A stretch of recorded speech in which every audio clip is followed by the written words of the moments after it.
Вітаю, з вами Олесь Гарджук і уся команда. I am Oles Garchuk and the team of UATV. We are broadcasting from Toronto because it's here where the enormous event is taking place, the Conference on the Ukrainian Reforms. And that's why our team, jointly with Agri-Team Canada, is launching the special series of interviews for you, dear viewers, to find out firsthand to what extent the changes in Ukraine are effective, efficient, and what changes we have to expect until 2019. And the topic, we are going to discuss the decentralization reform, and we are going to discuss these issues with Mr. Hennadiy Zubko, Vice Premier of Ukraine and the Minister for Regional Development. Welcome to the studio. Hello. And before we start the discussion and our conversation, I would like our audience to watch a short video which will remind everybody of what decentralization of reform is.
Отож, Геннадій Григорович, Mr. Zubko, we understand that decentralization is one of the main reforms of Ukraine, and it's something like a capital rehabilitation of the country or the old system of management of the country.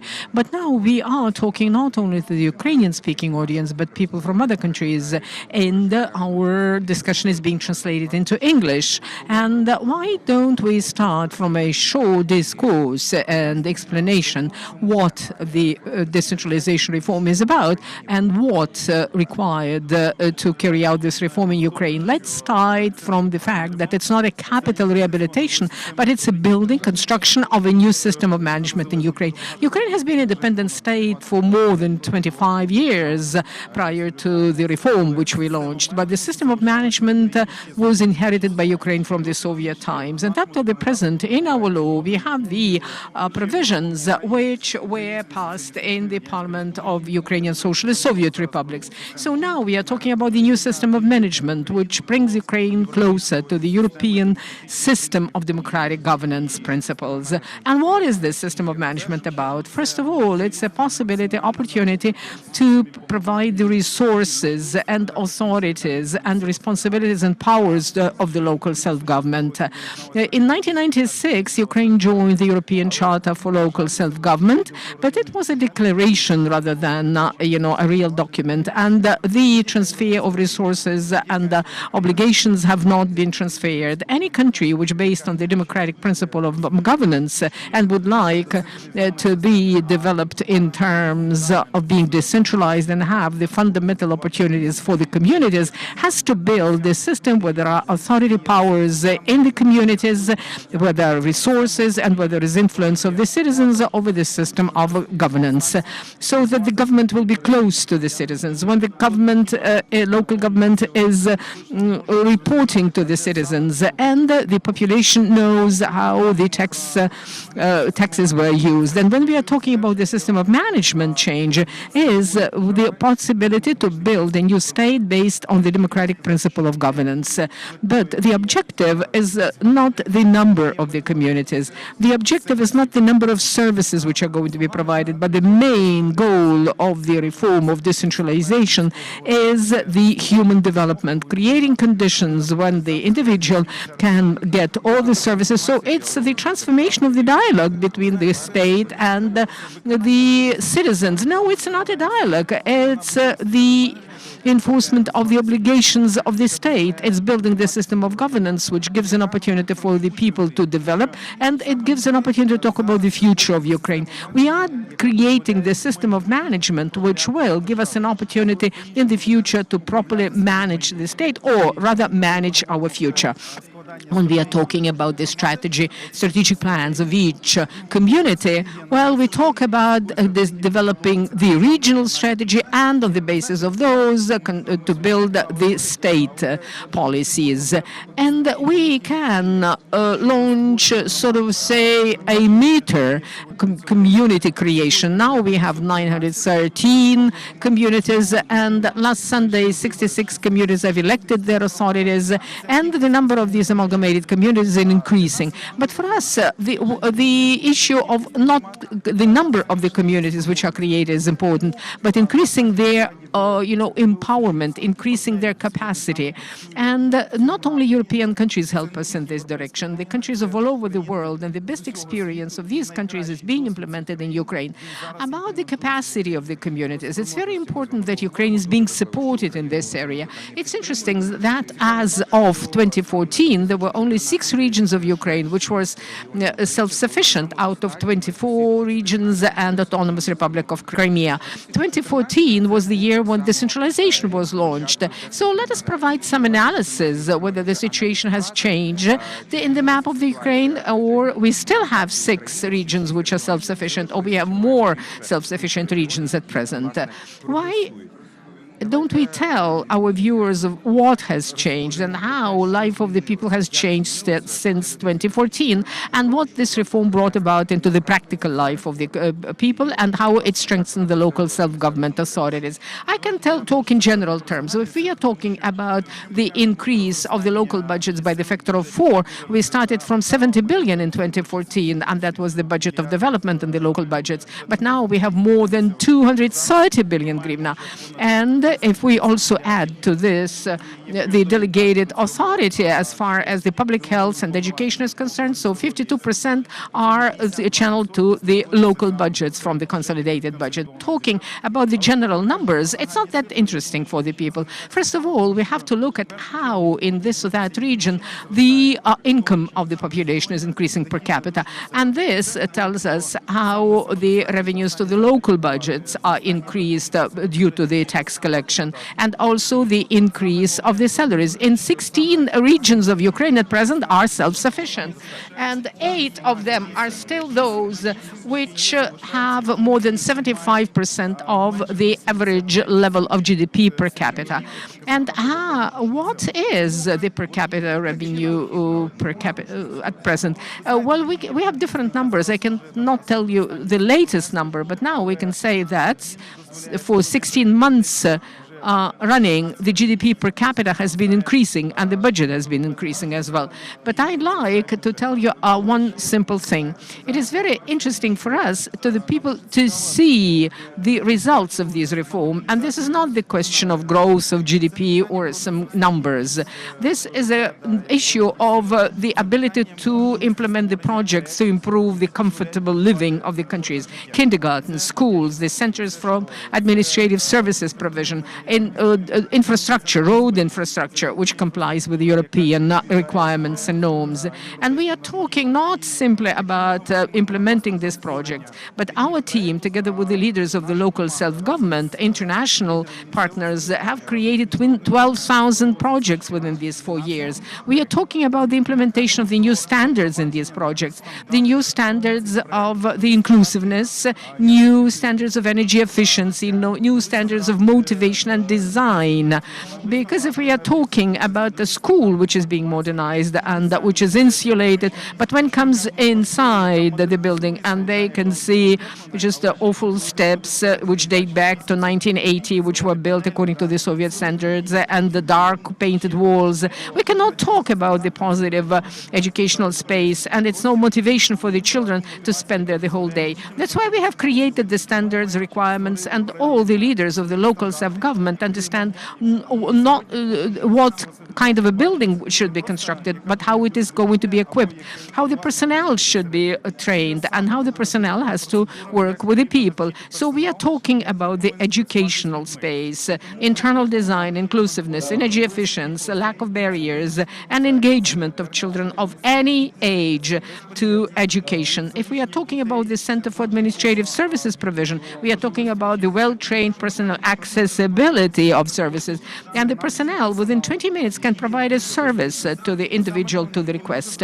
Yes, the people get a reference or registration within the next 3-5 days, but within 20 minutes they can resolve an issue, and they are not going to talk to the bureaucratic machine, and they are not going to move between the offices. Well, they will be able to resolve the issue quite quickly. And this is a small anti-corruption step forward, because if we are talking about decentralization reform, I would say that it's not an only anti-corruption step, but it's an anti-corruption leap, because the anti-corruption infrastructure which is being built in Ukraine, the National Agency for combating corruption, National Agency for Preventing of Corruption, Anti-Corruption Court, additional infrastructures, and this is being used when the laws have been offended.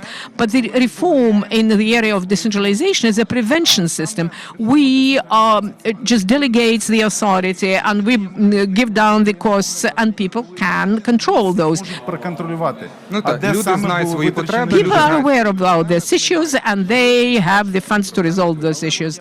The Centers for Administrative Services provision, for example, it's a large scale and a very gradual step, I would say, because if people are walking from office to office, if people are made to talk to the bureaucrats, and when there is an opportunity for the bureaucrats to get a bribe, well, it's being resolved. It's being actually deleted by us, because we train the personnel in these centers, and we are working with our international partners in this area. With the second component, you lead. This is a CEDA project, which is working in this direction. And this gives an opportunity for the people to be met by young civil servants and very well-trained ones. And this brings us closer to Europe. Оце те, що наближає нас до Європи. Ну, ви сказали так, You антикорупційний called it an anti-corruption leap, and you said that the budgets have been increased by the factor of 4, and you talked about the development of infrastructure. And let us look at those politicians who were saying that decentralization is a genocide of the rural area. I would like to underscore one more issue. The ambassador of the European Union years ago to this country, and he was very skeptical about the reforms in Ukraine. But at present, 6 months ago or 8 months ago, he said that only a blind person cannot see the results of decentralization reform. Well, you're in Canada now, and you have a lot of working meetings. And what are the comments of our international colleagues, the experts, and your colleagues? What do they say about these changes in Ukraine? And maybe they give some recommendation of how to accelerate these things. First of all, I would like to thank my international partners, because at present Ukraine is implementing successful reform thanks to the joint work. And this is implementation of the best experience of each country in the area of decentralization. If we are talking about electronic governance, it's Estonia. Budgeting, it's Sweden. If we are talking about the public structures and also developing the civil service of local government administration, it's France. If we are talking about the administrative territorial arrangement, it's Germany and Poland. If we are talking about the energy efficiency, it's Slovakia, Poland, and other countries. And the best experience, best practices are being implemented in Ukraine. It is very important during the forum in Canada to present the reform of decentralization as a Ukrainian Ukrainian model. It's not a model from the European countries. It's our own model, which was built by us based on the best European practices.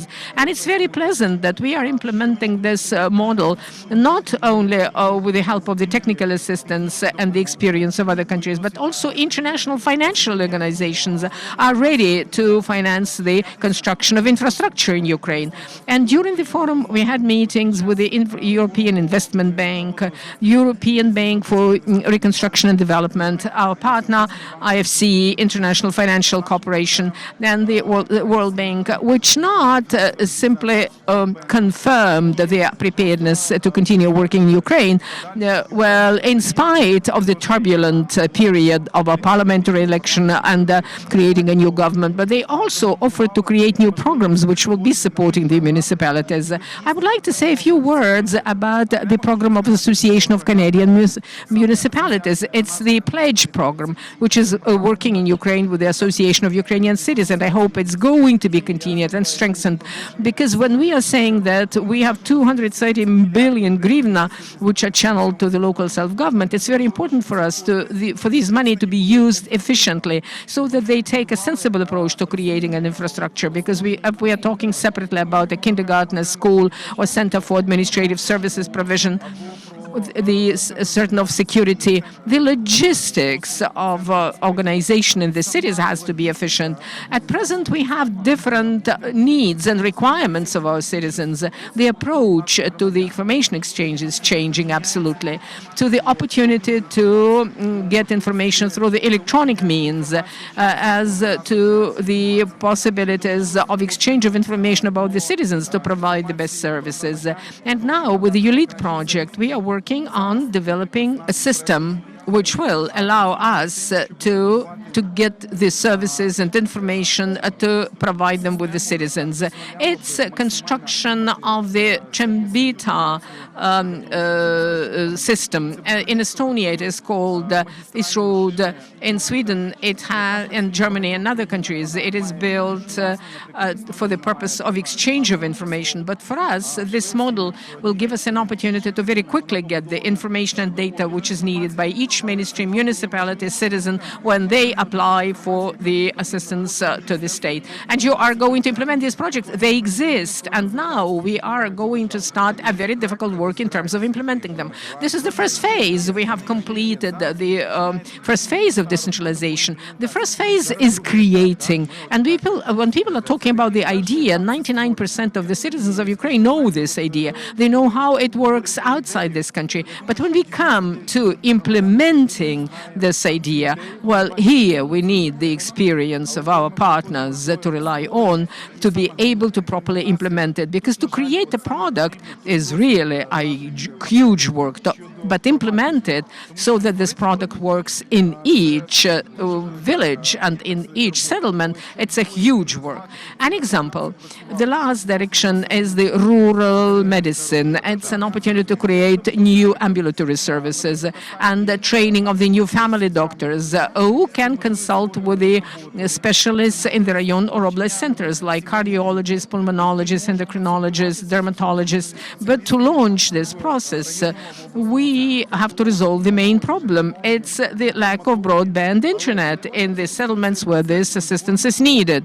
So this is where we are talking about infrastructure, implementation, training of the personnel. These are not the standards which could have been implemented prior to this period. Now we are changing the standards, approaches, and the opportunities. Quite recently, I gave an interview and I said that we Ukrainians at present are under the situation when we have to study practically, from scratch, the mechanics of the best bicycle which participates in Tour de France.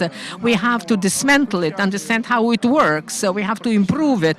And we have to simultaneously participate in Tour de France race. And we have to change even the name of that bicycle. It should be called rover in our language. And we have to win in this contest, in this race. And I think that this is a joint work which is being done by Ukrainians and our international partners. It's very important.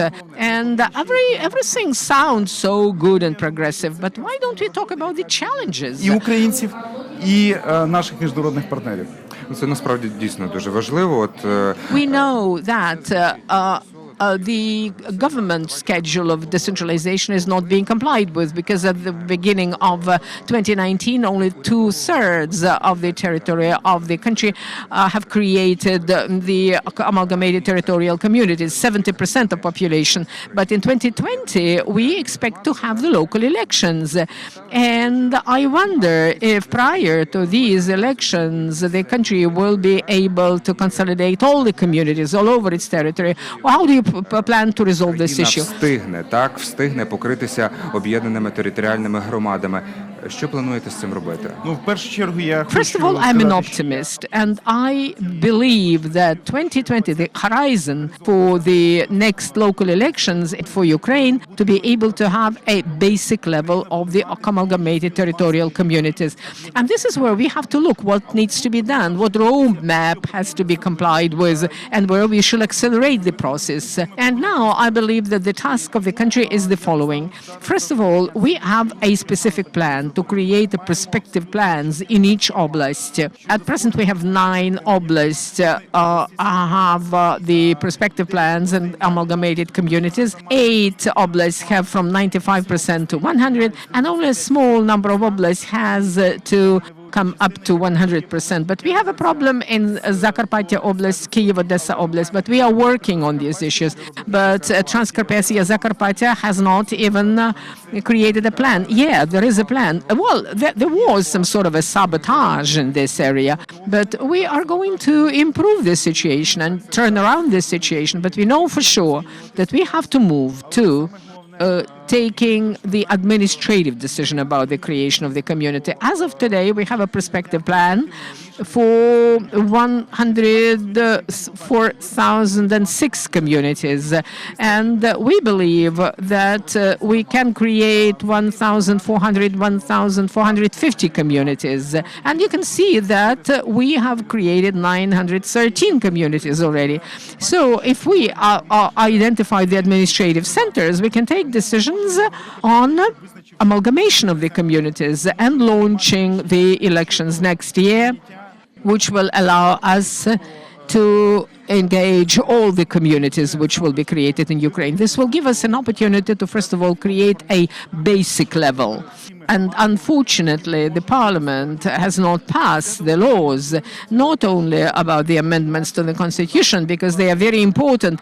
Well, we have to talk about the amendments to the constitution. It's worth discussing. But also we have to overcome the conflict between the regional level, sub-regional level, that is the level of the rayons. And we have to pass the law on the basics of the administrative territorial division, the service in the local self-government authorities, and law on planning of the territories. And we have to pass the law on the land resources and their usage by the local self-government authorities. And this will give us an opportunity to improve the infrastructure very quickly. It's very important, but the amendments to the Constitution is the most important item on this plan, because they will give an opportunity to create the executive committees at the local level, to leave in the past the local administrations, to create the Institute of Prefects, which will coordinate the activities of the central government authorities in the field and will exercise control over the local self-government authorities, having the resources and authorities and powers, will comply with the obligations to the citizens. When we are talking about 5 pages of the text and the amendments to 9 articles of the Constitution, it's only 133 kilobytes, but a lot of work has to be done behind it, and after the Constitution is amended, a lot of work is needed to be done to implement it. We do not believe that it will be that easy and they will be operational quite quickly, but we have to teach the people to the project management. They will implement all the reforms in the area of public health, education in the field. And the prefects also, if you look, we do not have them in Ukraine. We have to teach them, train them, And we have to have the qualified personnel which will be working in the local authorities. Amendments to the Constitution will strengthen the process of decentralization. But Mr. Groisman said that he is a little bit afraid that decentralization could be halted or reversed, and 226 votes could be a threat for the amalgamated communities, and they will be deprived of their powers. Are there any discussions at present with the parliamentaries, or maybe you are discussing these issues with the leaders of the political parties which are running for the next election to the parliament? What sort of a dialogue, what sort of a result do we have, and what the expectations are? Розмови зараз із парламентарями, чи ведуться розмови, можливо, із лідерами політичних партій, які, власне, зараз беруть участь у передвиборчих перегонах? І який діалог, який результат маємо, чого очікувати? В першу чергу First of all, we as a core ministry which is forming policy in this direction discuss these issues with the European Union partners, and we start the consultations starting from the next week with all the political parties which run for the next election to demonstrate where we are, what we are doing, and what's the roadmap, and what are the challenges, and what needs to be done in the future parliament, so that the political parties and the candidates of the people's deputies of the parliament will understand where we should move. Well, there are threats every 5 years when we were passing the budget for the next year, because when we have changed the budget code and when we have changed the budget, well, it is possible to actually stop the reform because the communities will be deprived of the direct relations with the central government and the treasury. But the decentralization reform is bringing the country together. It consolidates the country because each community has the direct connection with the central government. It does not depend on the oblast level. Well, unfortunately, we have to complete. And what about the one mandate deputies? They are not interested in decentralization because they will lose their electorate. They are afraid of losing their electorate. Any authoritarian government is afraid of passing the powers to the communities because they will have to wage a dialogue between the local self-government and the central government. And I believe that in spite of all these difficulties, we are going to amend the election code. We will change the system of elections. And by the way, the electoral code is being reviewed in the parliament. But the most important thing is to amend the constitution and not to look through the changes in the budget code, the situation with the decentralization reform. I would like to appeal to the future members of the parliament. They have to understand that 70% of citizens of Ukraine are engaged in the decentralization reform, and these are the people who live in the amalgamated communities. 45% of Ukrainian area is being covered with the amalgamated communities. If we change the course in this direction, we have to understand how many people are aspiring the positive results from this new reform. And let's hope that the members of the parliament of this convocation would amend the constitution. Well, we will see what happens in the future. Thank you very much for visiting our studio. Thank you for your comments. And this was Hennadiy Zubko, the Vice Premier of Ukraine and the Minister for Regional Development. And you, dear viewers, please stay with us with UATV because we are going to continue discussing the progress of Ukrainian reforms within the framework of the conference in Toronto. Тут, в рамках конференції у Торонто.